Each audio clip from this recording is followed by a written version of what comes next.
Thanks for listening to the Northwest Yearly Meeting Podcast. We hope that you find the conversations to be helpful and enlightening as you get to hear from those involved in the Evangelical Friends movement. Be sure to subscribe to the show so you don't miss when a new episode comes out. Now, enjoy the episode.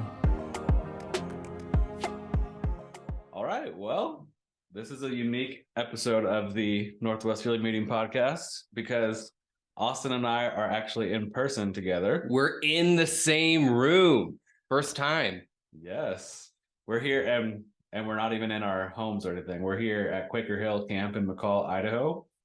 I think this is Austin's first time. Yeah, it is. It's awesome. Yeah. I'm really surprised about this camp. It's really great. So, y'all who are in Oregon, you should consider coming out here for camp. I know Twin Rocks is pretty good, but McCall's pretty awesome. Yeah. We just got back from getting ice cream from town where we got ferried across the lake in boats, which is like pretty sick. What flavor ice cream did you get? I got espresso explosion. Yeah. It was awesome. It is good. I've never been to a camp like this before. It is kind of unique. I was telling Austin yesterday, I feel like it's definitely the nicest camp I've been to. Yeah, it's one of the nicest ones I've been to as well. And when I first started helping out here, I was like, these kids, they're getting spoiled. This is like a resort. The summer camp I grew up going to was I love the camp I grew up going to, Quaker Haven in Kansas. But yeah, we didn't have air conditioning in our cabins. The bathrooms were like public bathrooms, but they were not even attached to our cabin. It was like the cabins all circled a bathroom cabin. So you had to literally go outside. If you had to go to the bathroom in the middle of the night, you'd have to go outside and walk to a different cabin. Man. Yeah. So this place has bathrooms in the room, showers, AC. It's a nice place. And the food's pretty good. Food's good. The food's good. The lake is nice. The recreation's really awesome. There's a ropes course, there's archery, there's paddle boards, kayaks. Oh yeah. A lot of fun stuff. I think that the best camp that I've ever been to was a Young Life camp, but those are in its own separate. They're in a different bracket. They're in a different league. But for just a normal church camp, this is one of the nicest. This is probably top camp I've ever been to. Oh yeah. And he's not just saying that because no, this is legitimately really awesome. Yeah. Yeah, so a couple months ago, I have, me and my wife and a few other people, we've helped out with Quaker Hill here for, I don't know how many years, honestly, but we were needing a speaker. Well, we need a speaker every year, obviously, but, and so I just asked Austin if he wanted to come be the speaker, and I kind of expected him to say no, because it's such a far drive, but I figured, what the heck, I'll just throw it out there. And then, even to make me think he's going to say no even more, he just had a baby recently, and I was like, he's not going to want to leave his newborn at home, but he said yes. Yeah, I was like, oh man, that sounds really awesome. And me and my wife, we talked about it, and we're like, could we do this? And Heather was like, yeah, we can totally do this. So we were like, let's do this.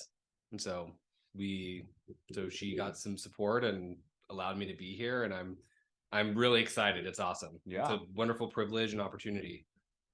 So we're halfway through camp. We still have half a day today and 2 more tomorrow. So hopefully nothing goes wrong the remainder of the time. But as of right now, it's been a good week. He's spoken 2 times already. Got 3 more to go, and then we'll wrap up here on Monday the 3rd, and we'll get out. So this is also the latest we've ever filmed or recorded. Oh, I know. Podcast episode, literally the day before it's supposed to come out. And fingers crossed, the Wi-Fi here at camp allows me to upload it tomorrow. Oh, we'll have to see about that. Yeah. We may be delayed a little bit till I get back down into Boise, but it's kind of fun actually being in person. Yeah. Because me and Jacob, we don't know each other super well. We just kind of started at yearly meeting, and then so now it's really fun to just hang out and do ministry together, and so I don't care if it's oh yeah, no, yeah. When I found out you're gonna be the speaker, I was like, oh, we could just record a podcast in person. And then I was like, that means we're gonna be recording 3 days before it comes out. But okay, it works. Yeah. So yeah, I just thought, I figured, who who knows? I might get a call that someone right before you came over here, I got a call that a toilet in one of the cabins is clogged. And so who knows? We may have to wrap this up here. And if an emergency arises, you never know. That's the whole thing about like camp ministry and just like youth ministry in general. And like, it's such a, like, I love camp. And maybe this could be just like a segue into our like, we're going to be talking about camp this month because summer camp is really important. It's really important. And I personally were like really impacted by camps. I know that they were really fundamental in my spiritual development. Like I had a lot of support from like youth leaders and stuff like that, but it was always being able to go to camp and develop those relationships like really helped form me. And like camp was such a good time to develop relationships with my youth leaders back home. And like that there's like the amount of time that you get to connect with somebody on a week-to-week basis is very little. And then you get to like basically take like a whole year's worth of like church contact and like cram it into like a week and really get to like have some like some really serious conversations about God in ways that like you just don't normally get to because you just only see each other for such a short period of time. Yeah. And I used to always tell parents at the church, like, if you would do the math and whatever, like, if your kid came to everything that we do during the year, like youth group and Sunday school and, you know, random outings here and there, you add all that up, that's like an hour for each thing, all that kind of stuff.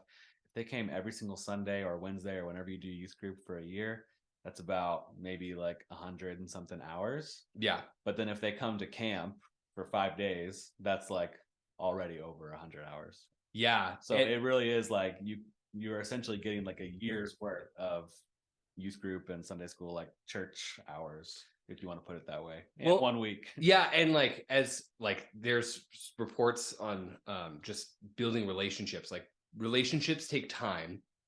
And even if just like for an adult, like the amount of like, this is why like retreats and camps, even for adults are important, like man camp or, you know, women's retreat or family camp. Like these things are important because like as the body of Christ, as the family of God, like we need to spend time together. And that's how we can encourage each other. We can grow stronger in our faith. And like we need time, and everybody's schedules are always so busy. And so these are just so important. They're so critical because like life can get in the way of these things. And I don't think it's like artificial to like take time away and do these sorts of events. Yeah. So I'm curious. I told Austin we would talk. Where did you grow up going to summer camp, and what was like one of your favorite memories? Okay, so my church, we went to a couple different camps. Like it wasn't ever super consistent, and I didn't start going to camp till I was in high school, and so it wasn't like a thing that I did. I didn't grow up a Christian and became a Christian in high school, but the camp that we met most frequently to was called Riverview. It was up in like by where was it at? It was up north. I forget what body of water it's on. I think it was on the I'll have to I don't remember the body of water, but there was a body of water. I think it was a river or a lake. I can't remember. And what was that second part of that question? What are your favorite memories from that camp? One of my favorite memories from that camp. I really enjoyed. Oh, let's see. There was this giant slide. Like this, like it was like this, like 150-foot slide that like you would see at the fair. You could go down those things, or just like, or they did this relay every year, where it was like this all camp relay. So each cabin had like, you know, like a color, and we had to like do this like giant relay, and it was, you know, there was like athletic parts to it and like brainy parts to it, and then like gross out stuff to it, and that was always super fun because they added this like element of competition to everything. So those were probably like the two like fun memories. I also like always worked at camp. I was like an intern, and so also just like hanging out with like the other kind of like student leaders was always also a plus. Nice. Well, I said earlier, I grew up going to Camp Quaker Haven in Kansas, which I've also recently learned that there's a Quaker Haven camp in either Iowa or Indiana. So I guess Quaker camps are not very original in their names. But I went to Camp Quaker Haven. I got confusing myself in Kansas. And that's where I went every year for summer camp. And our camp also had a slide. Same thing, like from the fair, it was like, like it would go down in the levels. You would get in like a potato sack. They had potato sacks that you could sit in and go down. I always really enjoyed that. And then also I'm trying to think, like, one of my earliest memories, I think this might have even been the very first time I went to summer camp. So maybe that's why it sticks in my mind so much. But the theme for camp that summer was like Men in Black themed. So I guess one of the movies had just come out. I don't know if that was Men in Black 1 or Men in Black 2, but that was the theme, is Men in Black. And we went into the chapel for like games or something. They're going to explain what we were doing. And like none of the like people who were in charge were there. And like we're all sitting down, and I'm looking around like, when are we going to start? Where are the guys that are leading? And our chapel had like ceiling tiles in it. It had like what you think of like the school ceiling tiles. Oh, that can like pop out. Pop out. Yeah. And so like we're like just sitting around waiting, and all of a sudden they started playing the Men in Black theme song, and like 2 of those ceiling tiles just like busted out to the floor, and they dropped down a rope and they like repelled from the ceiling. And I was just like, this is so cool. What is happening? Like, that's pretty awesome. Yeah, that sticks in my mind. But we also played crazy games and run around and like do like nasty stuff with like slime pits and oatmeal and all crazy stuff. Oh yeah, I just we were talking about, I was just thinking about the games that we did, and I remember we did this game where it was like extreme kickball, where you were like you kick the ball, and then you were like dragged around this giant softball field, but they had like put tarps down, like shaving cream and like soap, and so you would like they'd slide around and they'd pull you on like these like sleds. It was really intense. That is fun. Yeah, that is fun. Now being on this side of things, I'm like, that's fun, but no thanks. Potentially, yeah. It's funny, one of my memories that I have here about Quaker Hill in Idaho, the very first time I ever like led here and like was in charge, I also did the games because I was just like, I can do both. And I quickly found out that like that's a lot of work. And so ever since then I've had someone do games. But I would think I was so excited to like be in charge, and I was like, I want to do things that we did as a kid and all this kind of stuff. And we played a game down here in the field that involved a tarp and some soap and some other stuff and kind of like colliding and whatever. And the whole time we were playing, the people who were worked in the office, they don't work here anymore, but they were like standing up on the little overhang like patio there and like, watching us. And I kept looking up like, they're gonna come down and say something. They never did. They just stood there the whole time. But then we finished the game and we packed it all up and started walking back up the hill, and they like kind of pulled me over to the side and they were like, yeah, don't play that game ever again. Like our insurance they won't like that.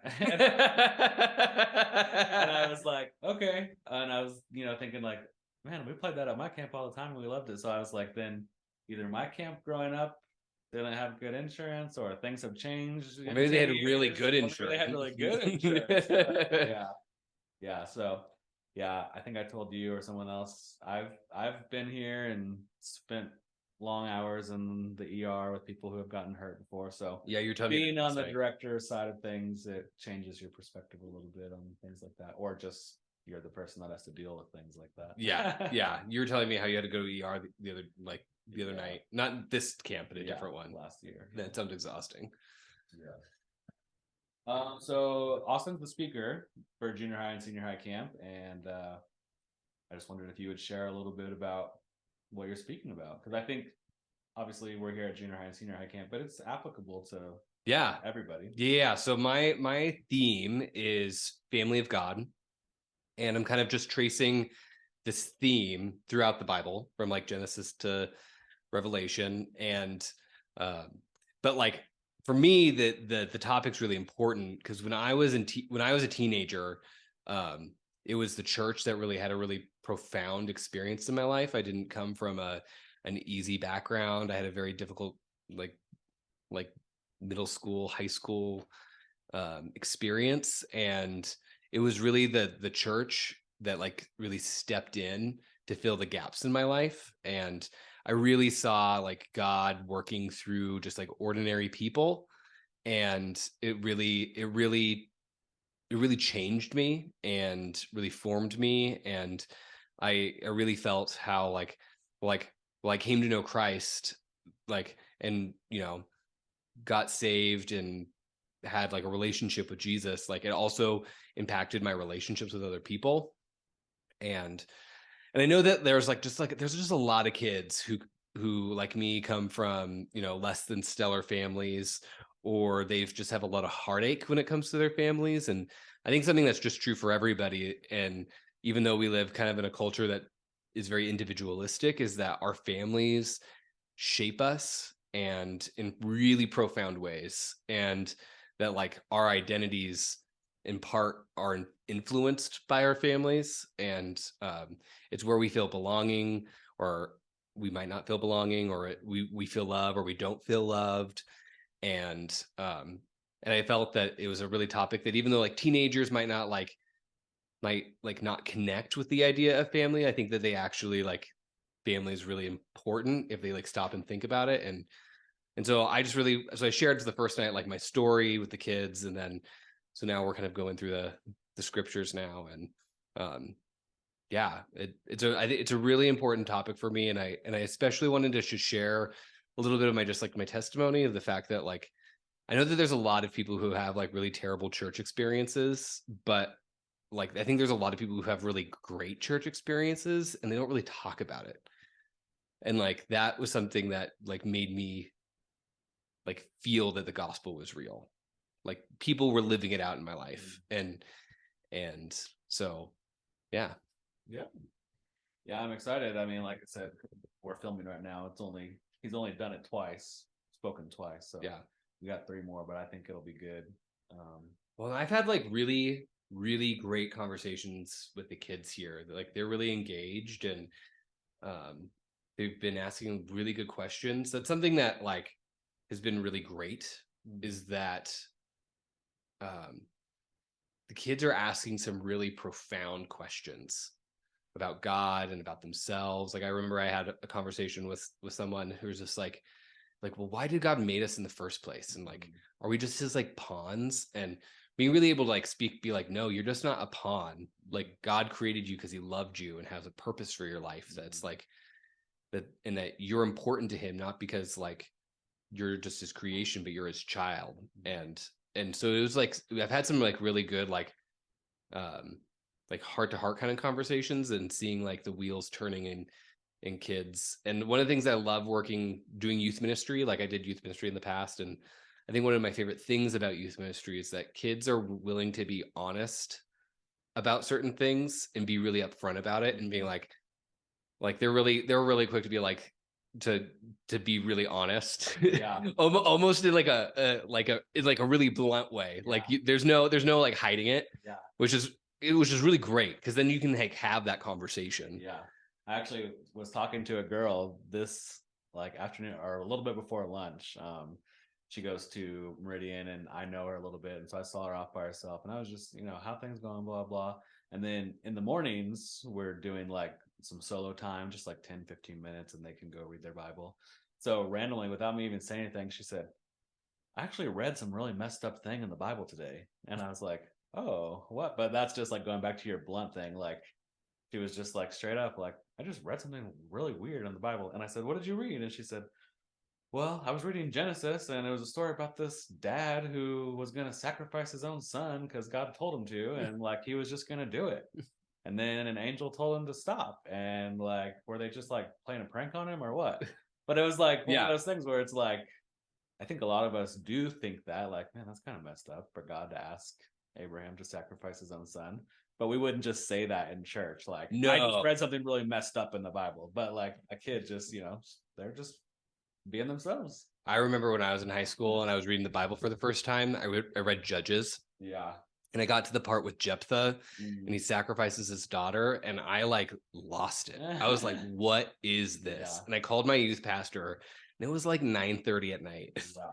And like, I didn't have any filter. And I was having this crisis, like, what? Like, did God want this? Yeah. Because like Jeff is like a judge, and I thought he was supposed to be a good guy, but this is really terrible, and I'm like really confused. Yeah. And like, I don't have adults call me in the middle, or like just like be like, this is messed up. Yeah. So I like there's less of a facade and much more willingness to be like really honest. Yeah. And it's cool when you're honest like that. You can have conversations. Yeah. And you're not alone in your doubts or in your questions. And I don't think that those things are bad. And I love the curiosity. There's a curiosity there that is. Yeah. Yeah. I just had a conversation with her. I was like, I mean, I agree with you. I think that is like, from our perspective, it is kind of like weird to think about, hard to think about. And, and my son's here. So I was like, I'm not sure that I'd be willing to do that for my son. So one, it shows like how committed this guy was to God and that, he was willing to trust God. And I think sometimes, if we're honest with ourselves, we're not at that level. And so it shows us a level of devotion to strive for. Not that I'm saying I would hope that would be my test one day, but so I think it's good. So what's been your favorite part of camp so far? My favorite part so far is probably driving the boat. I just love, so yesterday I drove the boat for people going to get ice cream and stuff, and I'll actually be going to do that here again in a second. I love the water, whether it's the lake, a river, a pool even, or the ocean. Like I could sit by the water all day and even swim in the water. So being out on the boat, like, is really relaxing to me, and I just enjoy that. So yesterday I was driving the boat for about 2 hours, and cool. I'll probably be doing that again in about an hour here. So that's usually one of my favorite parts. Nice. Yeah. Well, we don't have much else. Yeah. I think that camps are really important. And if you're listening, support the camps. Yeah. Encourage like young people in your life to go to camp. Yeah. Support the camp financially. And I know here in the Northwest, we've got 4. Yeah. We have 4? I'm pretty sure. I thought we only had 3. Well, we have. Oh no, we have Tillicum. Yeah, we have 4. Hill, Twin Rocks, Tillicum. Those are both in Oregon, and then Quaker Cove in Washington. So I'm like 99% positive Twin Rocks camps. Theirs are a little more later in the summer. So if you're listening to this early enough, Twin Rocks is still going to happen later this summer. I don't know when Tillicum and Quaker Cove, when they do stuff around there, but yeah. Yeah, I just think that it's just important to support these things because kids are having encounters with God, and real, and like asking real questions and really being intentional, and it's something that's really important. But like it only happens if you like support it. So it's like I know that camps are always striving for, they need volunteers, they need counselors, and they need people who will like step in and fill those things. And I know that that's always a challenge, is to like find qualified people to serve. Well, and I know most of our camps, at least the one here, usually goes over the week a little bit, so we're asking people to take off work and that kind of stuff, so it is hard. And I don't know how it is in Oregon. I'm assuming this is like the case everywhere, but the Boise area population is growing, which means each year we're kind of getting more and more kids up at the camp up here. And so if you could see it here right now, it is kind of under construction in certain areas. Like they're doing some work on the dining hall to make it bigger and add some more beds. Where Austin is staying in the speaker's cabin, they had to move so they could make room for construction. So, once again, we don't work for the camp, but they've got some construction projects going on in order to get more space for more kids to come up here. So if that's on your heart and you think about that, I know they could appreciate some financial support to help with these building projects. So camp's awesome. I'm so glad to be here, and just keep supporting your youth ministries and camps. All right, well, I'm gonna take off and go see what needs to be done. Cool. Austin might take a nap or something. I don't know. No, I think I'm gonna go hang out with the kids because that's like the fun part. That is. Because I think I'm pretty much ready for tonight. There you go. So, yearly meeting. Oh yeah, so in July. This is number 12 for us. No, 11. 11. Well, so we've been doing it for almost a year. Yes. That's right. Yep. So yeah, we have yearly meeting coming up. So I guess register. I think it's like before I say the wrong dates, I should look it up before we tell people the wrong thing. It is July 23rd to the 26th at George Fox. So yeah, the registration is open on the yearly meeting website. Yeah. And you know, I know that they're trying to do a lot to help young families participate this year. And it's actually really important. Like, I wouldn't be here if me and Jacob didn't like connect at yearly meeting. That's true. Like, this wouldn't have happened if we didn't go. And it's been really great to connect with some of the other churches here in Idaho. And oh yeah, Austin's got to meet a lot of people this week. Yeah, it's been awesome because it's like being in Oregon. I don't really interact with a lot of the Idaho folk because it's a long drive. It's like an 8-9 hour drive, and it's hard for them to like come over to Oregon. Yeah, so it's been really great to being able to like get to know some of the other Friends churches and their leaders, and it's really important that we because we are like a family of churches, right? Like. Just as much as, you know, your local church might be a family, like the yearly meeting is a family. Yeah. And it's really important that we like try to spend time together. And yearly meeting is one of those things. And so we shouldn't like just, you know, shrug it off. I know it's hard with work schedules and stuff like that, but if you can make it happen, yeah, you should be there. You never know what might happen. You might start a podcast and be a camp speaker. That's true. You might. All right, well, we're going to get off here and get back. Once again, thank you for listening. If you enjoyed today's episode, be sure to share it with others. Please rate and review the podcast so others can find it. Contact the Office of Northwest Yearly Meeting if you would like to be